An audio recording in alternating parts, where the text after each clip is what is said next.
무오라고 하는 거는요. 연도예요, 연도. 이 당시 연도. 무오년입니다. 무오년에 사라고 하는 것은 선비사자고요. 네. 화라고 하는 화를 입다할 때 그 화자가 되는 거예요. 자, 그러니까 선비들이 무오년에 화를 입은 사건. 자, 이거는요. 바로 조선 최초의 사화인데 이게 바로 연산군 때 일어나게 됩니다.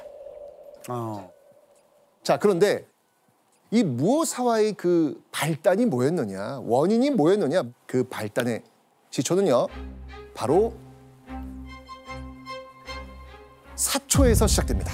사초? 네. 처음 들어보시죠? 예. 자, 일단 기본적으로 왕이 죽게 되면 그 왕 시절에 있었던 내용들을 다 정리를 합니다. 이걸 뭐라고 하냐면 조선의 또 이 보물이죠. 바로 실록이라고 합니다. 그래서 뭐 세종실록, 뭐 태종실록 네. 이게 여기서 나오는 거예요. 예. 자, 근데 이렇게 실록을 만들려면 기본적인 베이스, 자료들이 있어야 될 거 아니에요. 이걸 바로 사초라고 합니다. 바로 그 사초에서 문제가 되는 내용들이 발견된 거죠. 문제가 됐네요.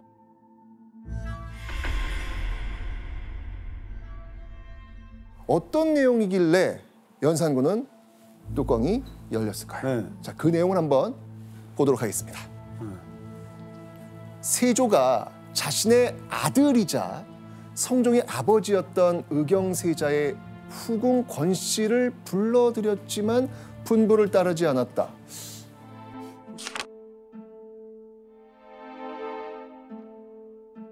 그런데 이 세조가 이 혼자가 된 며느리, 자신의 며느리를 취하됐다는 거예요. 너 이쁘다. 가족을. 응, 너 이쁘다. 일로 올래? 시아버지가 며느리를. 이거 무슨 뭐 사랑과 전쟁에 나오는 그런 내용 아닌가요? 자, 두 번째 내용도 한번 보시죠. 네. 세조가 조카였던 단종의 어머니이자 자신의 형 문종의 아내였던 현덕왕후의 관을 무덤에서 파내 바다에 버렸다. 자기 형의 아내를. 와. 극악무도하다. 그러니까 이것만 보면 뭐야, 세조 도대체 뭐 어떤 사람이야. 세 번째 내용 한번 보겠습니다. 단종의 시체가 함부로 버려져 까마귀와 솔개가 날아와서 쪼았고 이후 어떻게 되었는지 알 수가 없다. 아우. 이건 뭐예요? 단종의 시신을 방치했다는 거잖아요. 방치. 폐륜적인 행위를 벌인 왕이 누구다? 세조다. 이걸 지금 역사에 기록하려고 하는 거예요. 역사에 세조 나쁜 사람 딱 박아 넣으려고 네. 이런 기록을 지금 뽑은 거예요. 네. 이 사초의 내용이. 그런데 놓치지 말아야 될 것. 가족은 건드리는 거 아닙니다. 가족을 건드리지 맙시다. 그렇죠. 야, 너 이렇게 우리 할아버지를 기록할 거야? 딱 뚜껑이 열린 거야. 자, 그럼 이런 사초 문제를 적극적으로 확대하면서 사건을 키워간 사람, 도대체 이런 것들을 마구마구 밝힌 사람이 과연 누구일까? 이 사람을 좀 알아볼 필요가 있습니다. 네. 누구가 이렇게 얘기했길래. 정말 이 공작 정치의 화신이라고 할 수 있는 간신의 아이콘이라고도 불렸던 사람이 있습니다.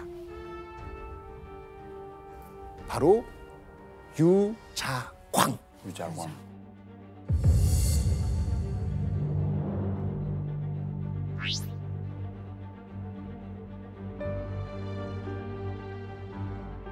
유자광은 말씀하셨던 것처럼 일종의 공작 정치의 달인이죠. 네, 모함을 하는 걸로 이제 출세를 한 사람이고요. 기본적으로 유자광은 당시 조정 신료들이 엄청 싫어했던 사람이에요. 그러니까 유자광의 입장에서 봤을 때 저런 사초 문제는 자기가 나서서 이거를 잘 키우면 연산군에게 어필하기도 하고 또 한편으로 보면 그런 것을 인해서 자기가 이제 출세할 수 있는 또 다른 명망을 얻을 수 있는 기회로 이제 삼았던 것이죠. 자, 이렇게 지금 자신의 그 할아버지 세조를 비방하는 이 사초를 읽었던 연산군. 부르르 떱니다.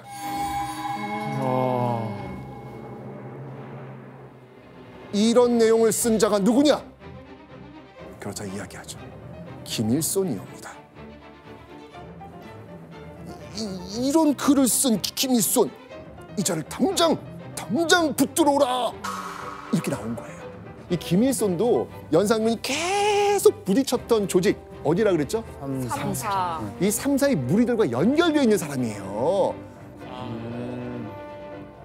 자, 이렇다면 이것을 계기로 해서 삼사를 때려잡을 수 있는, 완벽하게 주도권을 잡을 수 있는 기회가 왔다라고 연산군은 판단했던 거예요. 그런데 이 연산군의 뚜껑을 다시 한번 또 열었던 사건이 벌어집니다.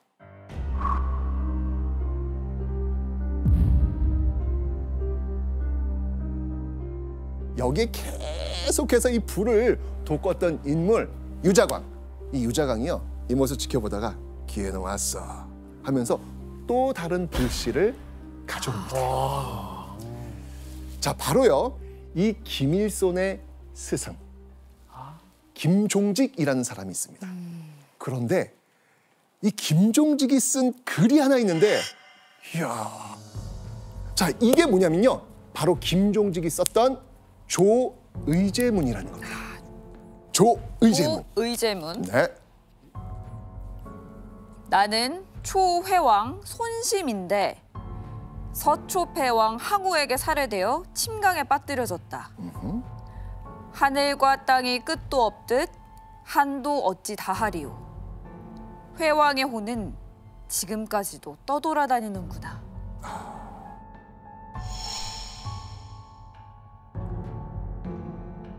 자, 그렇다면 이 회왕을 단종으로 바꾸고 이 항우를 세조로 바꿔보세요. 그러면 어떻게 해석될까요? 단종이 세조한테 죽임을 당해서 버려졌는데 그 단종이 너무 불쌍하다, 이런 내용으로 읽히잖아요. 오. 이건 곧 뭐예요? 다시 한번 연산군의 할아버지 세조를 욕하는 겁니다. 자, 이 유자광은요, 이 조의제문, 이 기록을 하나하나 해석까지 해가지고 연산군한테 이걸 바치면서 유자광이 김종직의 조의제문을 구절마다 풀이해서 아뢰기를, 이 사람이 감히 이러한 부도한 말을 했다니 청컨대 법에 의하여 죄를 다스리옵소서. 야, 이걸 또 찾아냈어. 김일손이랑 같은 거네요. 이걸 또 찾아낸 거예요. 찾아갖고 그런 식으로 해석을 또 한 겁니다. 자, 결국 삼사가 마음에 들지 않았던 연산군은요, 이들 전체를 붕당 조성죄, 이걸로 엮어가지고 치기로 마음을 먹습니다. 자, 이 김일손, 자, 이 사람은 과연 어떻게 처형당했을까요?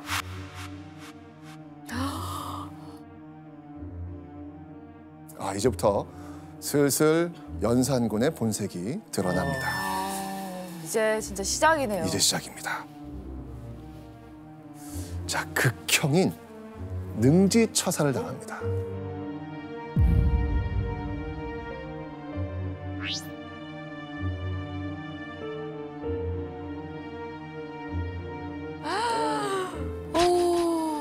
너무 끔찍하죠. 그죠? 자, 그렇다면 다음 조의제문을 작성한 김일손의 스승 김종직. 자, 김종직은 과연 어떤 처벌을 받았을까요? 더한 거 받았을 것 같은데. 더한 거 받았을 것 같죠? 네. 근데 여기 문제가 있어요. 문제는요, 네. 김종직은 이미 죽었습니다. 맞네. 스승이잖아요. 네, 이미 6년 전에 병으로 사망한 상태입니다. 이놈 이거 혼내야 되는데. 자, 근데 연산군은요, 역시 연산군입니다.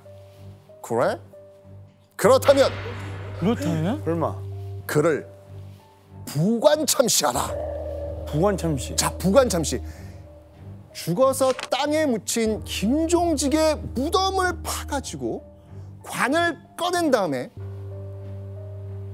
그 시신의 목을 벤 다음 그걸 거리에 걸어두는 거예요. 이게 바로 부관참시라는 형벌입니다.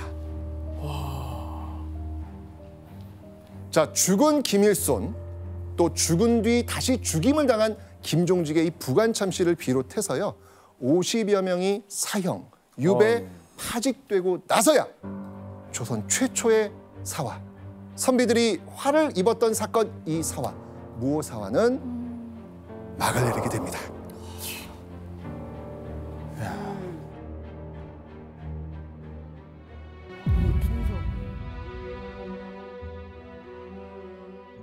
자, 연산군은요 이렇게 얻은 권력을 자신의 욕망을 채우는데 써버립니다.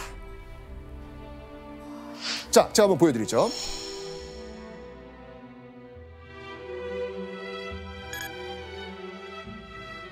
자, 이게 바로 이 연산군의 흔적인데요. 오호.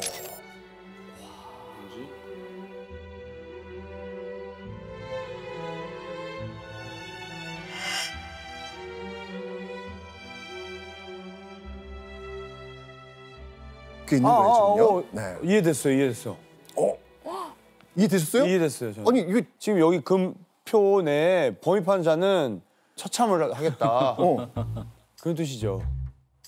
정답. 우와. 아니, 이거를 우리 동현 씨가 이걸 해석을 한 거예요? 말씀하셨던 것처럼 금표 안에 이렇게 들어온 사람은 기서제서율이라고 하는 이 형벌로 논에서 처참하겠다. 논에서 네, 처참하겠다예요. 기서제서율에 근거해서 뭐 처참하겠다 뭐 그런 거죠. 맞네. 자, 이와 관련된 그 기록도 있습니다. 이영 씨 한번 읽어주시죠. 도성 사방에 백리를 한 개로 모두 금표를 세워 그 안에 있는 주현과 군읍을 폐지하고 주민을 철거시킨 다음 사냥터로 삼고 수백 리를 풀밭으로 만들어 금수를 기르는 마당으로 삼았고 아이고야. 여기에 들어가는 자는 목을 베었다. 아이고야. 이야. 자, 이런 금표는요. 연산군 말기에는 도성 밖 백리, 그러니까 지금으로 치면 40km까지 있었습니다.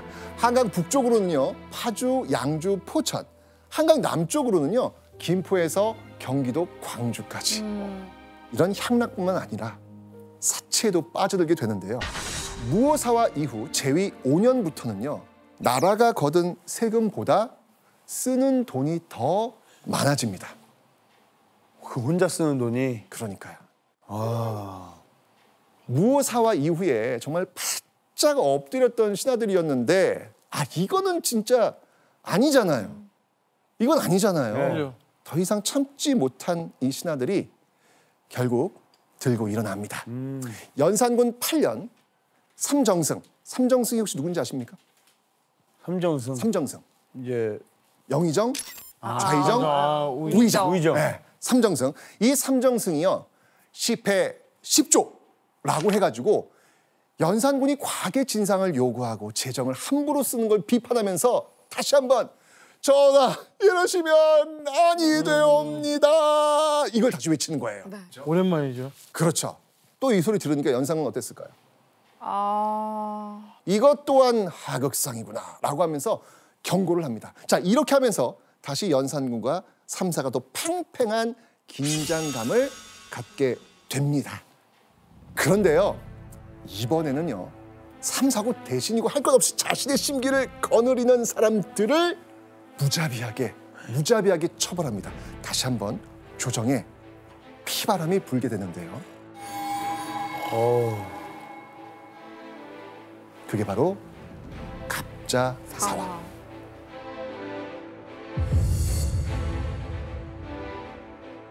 이 갑자사화부터 출발합니다. 정말 무오사화와는 비교할 수 없을 만큼 끔찍하게 많은 피가 이 궁궐을 적시게 됩니다. 갑자사화의 시작에는요, 한 부자, 즉 아버지와 아들이 있었습니다. 그 부자가 누구냐면 임사홍, 임승재 부자입니다.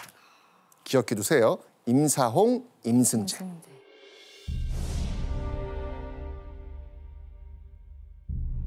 자, 지금부터 피바람이 시작된 1504년 3월 19일 그 밤의 이야기를 시작해 보도록 하겠습니다.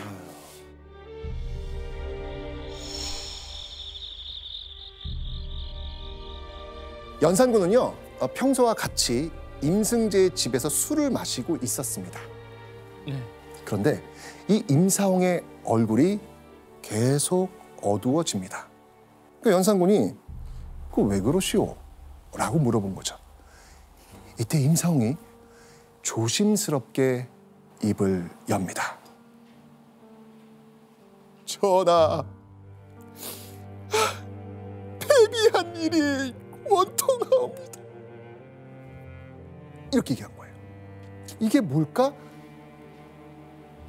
바로 연산군 어머니 네. 패비윤 씨의 죽음의 전모를 밝히기 시작한 겁니다. 아, 이 판도라의 뚜껑이 열린 거예요. 몰랐잖아. 그러니까요. 그때까지도 몰랐어요. 모르는 거죠. 이걸 연 거예요. 이야. 임사홍이 이렇게 말합니다. 성종의 후궁 엄씨와 정씨가 연산군 어머니를 중상모략했고 그 중상모략에 바로 연산군의 어머니 윤 씨가 죽임을 당했다라는 내용을 그 술자리에서 연산군한테 다 퍼부은 거예요. 와. 이 이야기를 듣자마자 자리를 빡 차고 나가서 궁궐로 바로 들어갑니다. 바로? 왕이 모비 윤 씨가 폐위되고 죽은 것이 엄 씨와 정 씨의 참소 때문이라 하여 밤에 엄 씨와 정 씨를 대궐들에 결박하여 놓고 손수 마구 치고 짓밟다가 항과 봉을 불러 엄 씨와 정 씨를 가리키며 이 죄인을 치라 하니 항은 어두워서 누구인지 모르고 치고 봉은 마음속에 어머니임을 알고 차마 장을 대지 못하니 왕이 불쾌하게 여겨 사람을 시켜 마구 치되 갖은 참혹한 짓을 하여 마침내 죽였다. 아. 와. 여기서 끝난 게 아니에요. 연산군의 복수는요. 자, 그 데려왔던 그 아들들 향과 봉 있잖아요. 그 향과 봉을 또 질질 끌고 갑니다. 머리채를 잡고 질질 끌고 어디로 갔냐면 바로 자신의 할머니 인수대비의 처소에 그들을 끌고 갑니다. 그리고는요, 할머니는 어찌하여 우리 어머니를 죽이셨습니까? 그 앞에서 말이죠. 자, 이 인수대비는요, 뭐 실록의 기록은 없지만 야사에는 이 이후에 이걸로 인해서 죽었다라고 하는 이야기가 전해지고 있을 정도였죠. 그런데 연산군의 관계는 여기서 끝나지 않습니다. 패비 윤 씨를 모함했다는 혐의로 이 연산군에게 죽은 엄 씨와 정 씨의 시신을 지금의 젓갈 형태와는 다르지만 이 소금에 절여 젖을 담그고 그것도 모자라 산과 들에 뿌려버립니다. 아까 보셨던 처음에 그 젓갈. 네. 아, 이게 진짜 이게 사람이 이런 일을 할 수 있다는 게 이건 상상 이상이에요. 들으면서도 이게 사실인가 싶어요. 그렇죠. 성종대 커진 신료들의 발언권이 무오사화로 인해 크게 위축이 되면서 사사건건 임사홍의 복귀를 가로막던 목소리 역시 줄어들 수밖에 없었던 것이죠. 그리고 1503년 마침내 임사홍은 오랫동안 간절히 바라왔던 어명을 받게 됩니다. 임사홍을 관직에 다시 등용하도록 하라. 길고 긴 기다림 끝에 임사홍이 드디어 조정에 복귀하게 된 겁니다. 그의 나이 54. 와. 조정에서 내쳐진 지 무려 25년 만의 일이었습니다. 대단하다, 대단해요. 그렇게 화려한 부활을 꿈꾸며 연산군에게 적분했을 임사홍. 25년 만에 조정으로 돌아왔지만 조정 신료들의 반대로 실질적인 관직을 맡지는 못했습니다. 여전히 권력의 외곽을 떠돌며 조정 신료들부터 소인이라고 손가락질 받고 있었죠. 근데 끝까지다, 끝까지. 그렇게 임사홍은 드디어 권력의 중심으로 올라설 일생일대의 전략이자 복수의 칼날을 휘두를 더 큰 그림을 그리게 됩니다. 비앙살이하는 동안 누렸을 호사를 생각한다면 내가 그런 것들에게 내 손으로 세도의 기회를 줄 것 같으냐? 그렇게 임사홍이 조정에 복귀한 지 1년이 지나가던 1504년 3월 19일 밤, 연산군은 여느 때처럼 임승재의 집을 찾아가 술을 마시고 있었습니다. 두 사람이 기분 좋게 술잔을 주고받으며 한껏 흥이 오는 그때 이 술자리를 찾아온 한 사람이 있었습니다. 오, 바로 아버지 임사홍. 임사홍이었습니다. 그런데 방 안에 들어온 임사홍을 보고 연산군은 깜짝 놀랍니다. 아니 지금 친구끼리 얘기하고 있는데 친구 아버님이 그러네. 갑자기 들어오니까. 그러네. 그럼 이제 친구 집에 있는데 그 친구 아버지가 퇴근하시면 이제 그러네 진짜. 깜짝 놀라죠. 그러네. 물론 왕이니까 뭐 그러지 않았겠지만 혹시나. 그러네요. 임사홍이 들어오자마자 대뜸 연산군 앞에 엎드리더니 목 놓아 울기 시작합니다. 전하, 패비의 일이 애통하고 애통하옵니다. 예전에 얘기했던 거. 맞습니다. 예. 맞아. 이 말을 들은 연산군의 표정은 순식간에 싸늘하게 식게 됩니다. 임사홍이 말한 패비, 바로 연산군의 친모 패비 윤 씨였거든요. 네. 임사홍은요, 엄숙이와 정소용이 전하의 모후를 중상모략해 패비하게 된나이다. 그러니까 연산군의 어머니가 성중의 후궁들의 모함을 받아 폐위됐고 사약을 받아 죽게 됐다는 얘기를 꺼낸 겁니다. 이야, 이게 또 한바탕 피바람 불게 일을 만드네. 연산군은 눈물을 뚝뚝 흘리더니 자리를 박차고 나가 궁궐로 향합니다. 이것이 진정 내 어머님이 마지막 입으셨던 옷인가? 전하, 이 노신이 죽는 순간까지 묻어두려 하였사옵니다. 보여주실까? 이때부터 연산군은 광기를 드러내며 피해 복수를 시작합니다. 어머니 패비 윤 씨를 중상모략한 성종의 후궁들을 때려 죽인 후 그녀들의 시신으로 젓갈을 담가버리는 만행을 저질렀죠.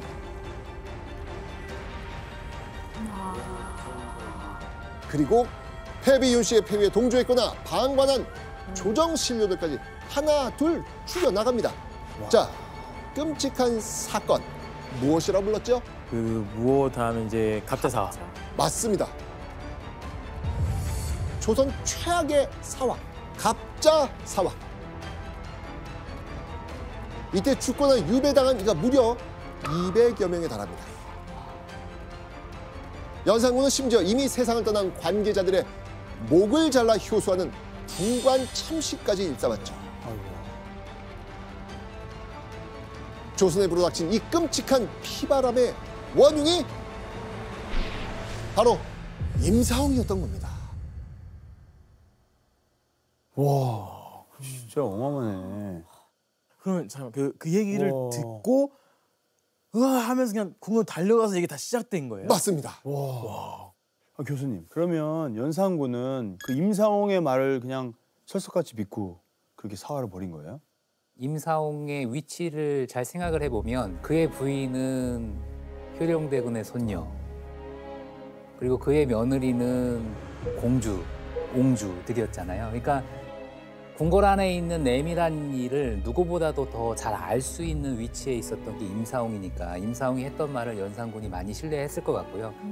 또 한편으로는 연산군의 입장에서는 이 시기에 절대적인 권위를 확보하고자 했던 의지가 있었고 이 사건을 그런 용도로 활용했던 측면들도 있습니다. 그렇게 패비윤 씨의 죽음에 대해 알리며 연산군의 관계를 폭발시킨 임사옹. 그리고 갑자사화를 기획한 임사옹의 목적은 분명했습니다. 갑자 이후로는 앞서 자기를 비난한 자에게 일일이 안갚음하였다. 어휴, 무서운 사람이네요. 진짜. 임사옹이 지난 26년간 철천지 원수로 여겨온 상대, 자신을 소인이라고 낙인 찍고 조정 복귀를 끝까지 막은 모든 조정 실력에 복수를 한 겁니다. 그리고 갑자사화 이후 조정에는 왕에게 바른 말을 올릴 신료들이 남아있지 않았습니다. 그 덕분에 임사옹은요, 그토록 염원하던 것을 소나기에 넣게 됩니다. 임사옹을 병조판서로 임명하였다. 성종대 정삼품 도승지까지 올라갔던 임사옹이 연산군 되는 단숨에 그 자리를 초월해 정이품 병조판서에 오른 거였습니다. 와. 이렇게 다시 임사옹이 살아나네요. 아, 그러니까요. 와, 대단하다. 자, 그런데 임사옹이 병조판서에 임명된 지 고작 5개월 됐을 무렵 그에게 다시 위기가 찾아오게 됩니다. 위기가 없을 텐데 아니 도움이 이제 별로 없는데. 바로 연산군이 읽은 어떤 시 한 편 때문이었습니다. 요 순을 본받으면 저절로 태평할 것인데 진시황은 무슨 일로 백성을 괴롭혔는지 재화가 집안에서 일어날 줄을 모르고 공연히 오랑캐를 막으려고 만리장성을 쌓았구나. 이 시는요, 진시황이 외부의 적 오랑캐를 두려워하면서 만리장성을 쌓고 있지만 정작 그의 폭정으로 고통받는 백성들이 들고 일어날 거라면서 예견하고 있는 겁니다. 자, 이 시를 읽다 보면 누가 떠오르지 않습니까? 연산군. 그렇죠. 사실 이 시는요, 진시황에 빗대 연산군을 아주 신랄하게 욕하는 내용이었던 것이죠. 그런데 여러분들, 이 시는 대체 왜 임사옹에게 위기가 되었을까요? 임사옹이 쓴 거예요? 썼나? 아니, 임사옹이 가져왔나? 가지고 있나? 이 시를 쓴 주인공을 만나시면 그 이유를 아시게 됩니다. 이 사람입니다. 임희재. 아들 아니에요? 바로 임희재는 임사옹의 네 아들 중 차남이었습니다. 임희재는 약간 반대쪽이었군요. 그렇죠. 마음이 다 같지 않네. 당연히 임희재의 시를 읽은 연산군은요, 길길이 날뛰며 분노합니다. 그리고 이때 연산군은 임사옹에게 섬뜩한 질문을 던집니다. 무섭다. 큰일 났다. 임희재가 불경에 내가 죽이려 하는데 그대의 뜻은 어떤가?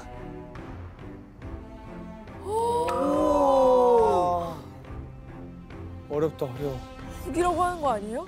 아니 죽이려고 하든 안 하든 이런 질문을. 그러자 임사옹은 소신의 아들은 원래부터 성품과 행실이 불순했습니다.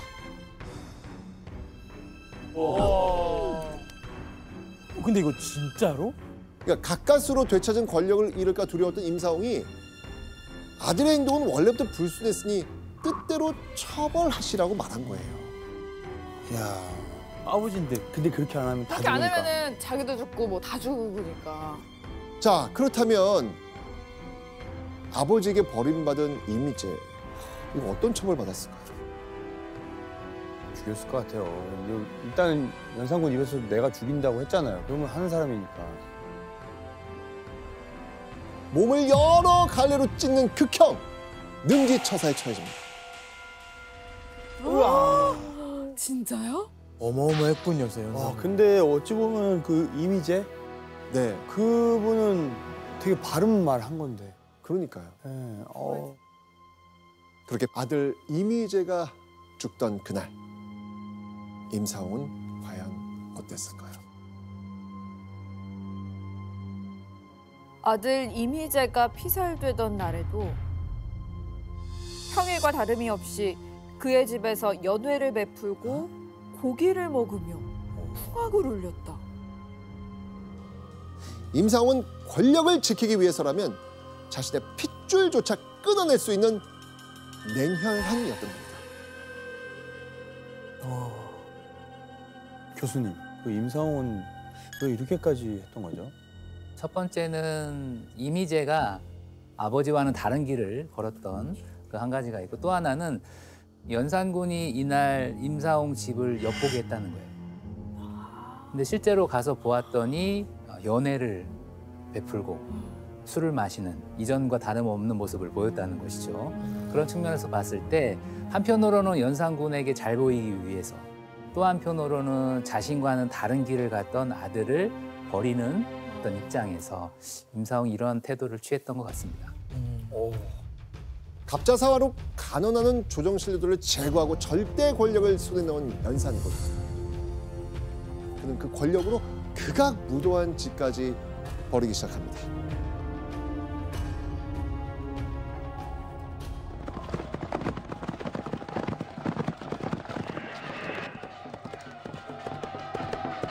황공하옵나이다, 전하. 더는 앞으로 나가실 수가 없사옵나이다. 백성들이 농사를 짓고 있는 중이오라. 전하, 아니 되시옵니다. 천지가 다 전하의 소유입니다. 지금 당장 민가를 철거하고 사냥을 계속하심이 옳은 줄로 아옵나이다. 그리하셔야 만 백성들이 전하를 두렵게 여길 것이옵나이다. 지금 당장 사방 10리 안에 있는 민가를 철거하고 금표를 세워 백성들의 출입을 막도록 하라.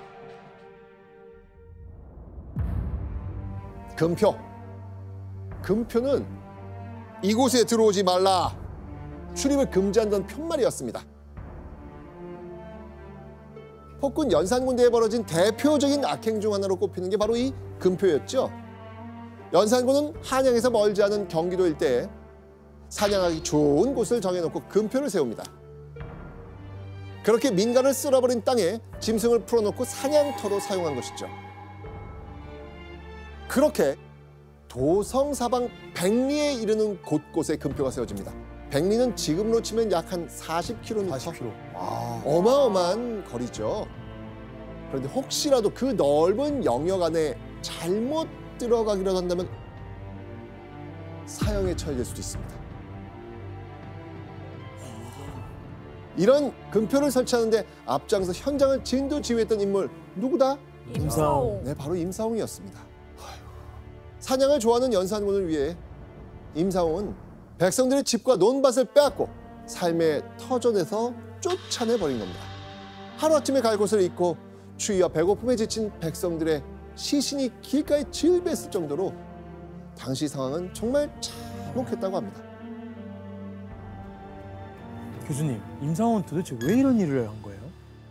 이 시기에는 임사홍이 연산군의 총애를 받긴 했지만 가장 많은 총애를 받는 대상은 아니었어요.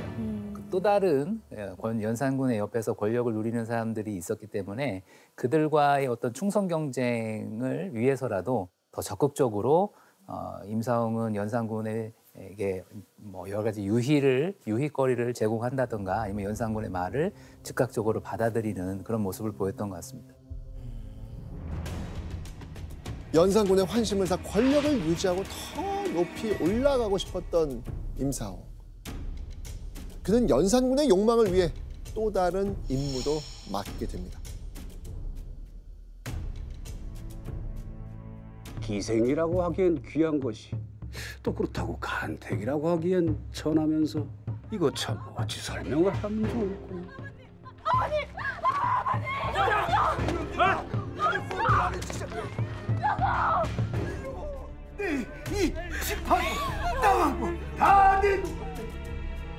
사대부의 첩 및 양가의 아내와 딸, 참기 등을 샅샅이 수색하게 하였다. 바로 전국 방방곡곡에서 미녀들을 뽑아 연산군에게 바치는 일이었습니다. 이때 생겨난 관직이 있지 않습니까? 채홍사. 아, 맞습니다. 이때 아버지랑 아들이 다 이 일에 몰두했었잖아요. 그렇죠. 수집한다는 의미의 켈체, 여자를 뜻하는 붉은 홍자를 써서 채홍사라고 불렸죠. 연산군은 새로 만든 특별 직책 채홍사에 임사홍과 아들 임숭재를 비롯한 조정 신료들을 임명한 겁니다. 이만하면 얼추 구색은 갖춘 것 같구나. 넘치는 꽃향기에 코가 마비된 융에겐 진정 색다른 맛이 필요하였다. 한참 모자랍니다. 그런데 그 중에서도 이 임사홍 부자가 여인들을 얼마나 집요하게 선발했는지 백성들은 그들을 마주치기라도 하면 까무라치듯 놀랐다고 합니다. 진짜 시키는 대로 더 열심히 했네. 예. 춤과 노래가 뛰어난 기생뿐 아니고요. 금이야 오기야 키운 백성들의 딸부터 이미 혼이 난 유부녀까지 가문한 미모가 뛰어난 여자라면 모두 징발 대상이 되었습니다. 납치인데. 이런 임사홍 부자의 집요함 때문이었을까요? 연산군 말에는요. 전국에서 뽑혀 궁궐로 온 여인들이 10,000명에 이를 정도였다고 합니다. 10,000명. 당시 임사홍 부자의 모습을 표현한 조선왕조실록의 기록이 있습니다. 작은 소인 숭재, 큰 소인 사홍이여, 천고의 으뜸가는 간융이구나. 임사홍 부자를 1000년이라는 세월을 뒤져봐도 제일 가는 간사하고 흉악한 인간이라고 욕하고 있는 겁니다. 와, 근데 이거 명확하게 드러나네요. 어떤 인물이었는지. 근데 여러분들 임사홍이 이런 악평 분명히 귀에 들어왔을 거 아니에요. 신경 썼을까요? 이 정도면 신경을 이제 안 쓴 지는 오래되고. 네. 채용사로 일할 정도면 그런 거는 신경 안 쓰죠. 임사홍요 아랑곳하지 않습니다. 더욱 입안의 혀처럼 굴며 연산군에게 절대적으로 충성을 했죠. 간신의 길을 제대로 선택한 임사홍에겐 달콤한 보상이 기다리고 있었거든요. 연산군은 임사홍 부자를 특별 대우하면서 노비 그리고 곡식과 같은 재물을 수시로 하사했다고 합니다. 또 연산군은 임사홍에게 넓을 활에 치아를 뜻하는 치자를 써서 활치용이라는 별명을 지어주기도 합니다. 활치용? 이 치아 사이가 넓게 벌어진 임사홍에게 별명을 지어서 친근함을 표현했던 겁니다. 그런데 임사홍이 막강한 권세를 손에 넣은 지 1년이 넘었을 무렵 임사홍은 갑작스럽게 자신의 정적 파트너를 잃게 됩니다. 파트너? 연산군의 총애를 바탕으로 임사홍의 기사회생을 도왔던 인물 누굽니까? 아들. 누구? 임순재.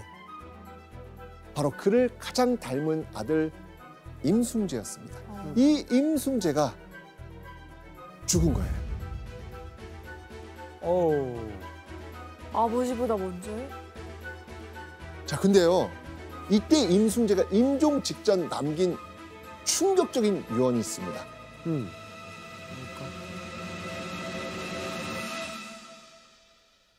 죽어도 여한이 없으나 전하께 더 많은 미인을 바치지 못한 것이 아니옵니다.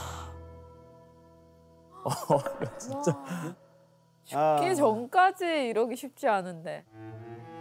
임사홍은 아들을 잃은 슬픔에도 연산군의 곁에서 간신으로 활약하며 더 높은 권력을 갖기 위해 정말 무진 애를 씁니다. 정이품 2조 판서에 임명된 임사홍은 불과 3개월 뒤 삼정승 바로 아래 좌참천의 자리까지 오르게 됩니다. 그렇게 임사홍은 날개를 단 듯 조정에서 계속해서 승승장구합니다.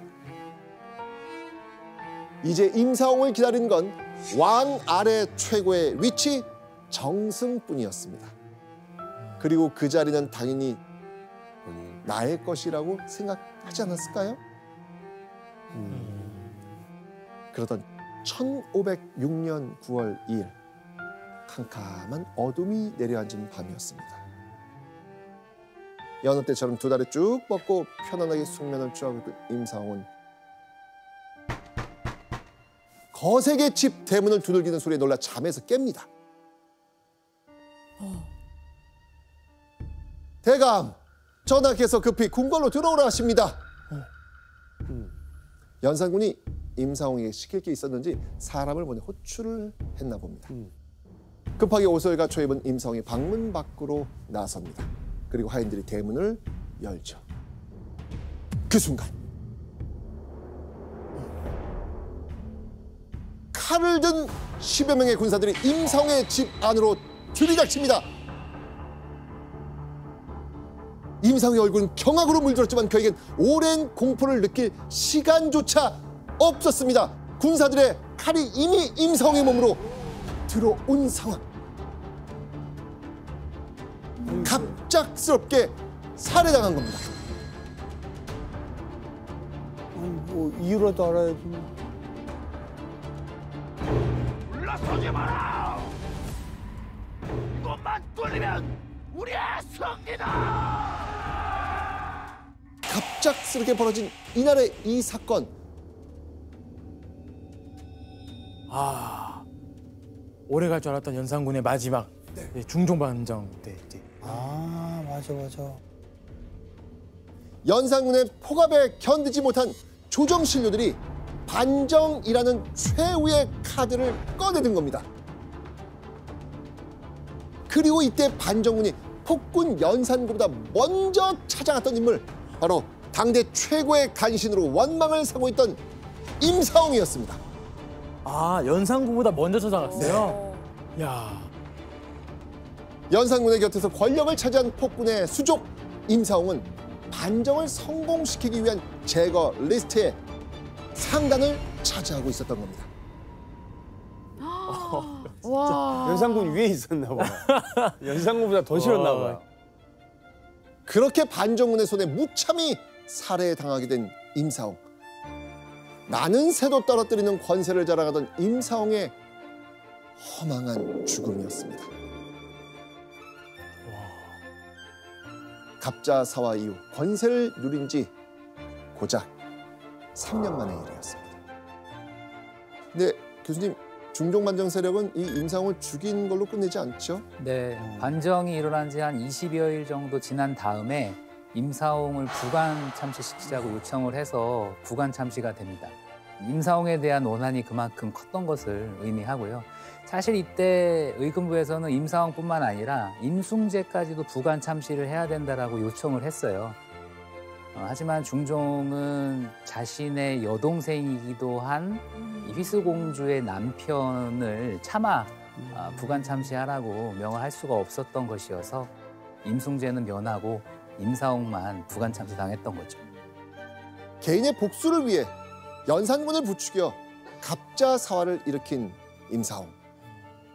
자신의 조정복귀를 반대한 신료들에게 했던 복수 그대로 임상홍도 돌려받은 겁니다.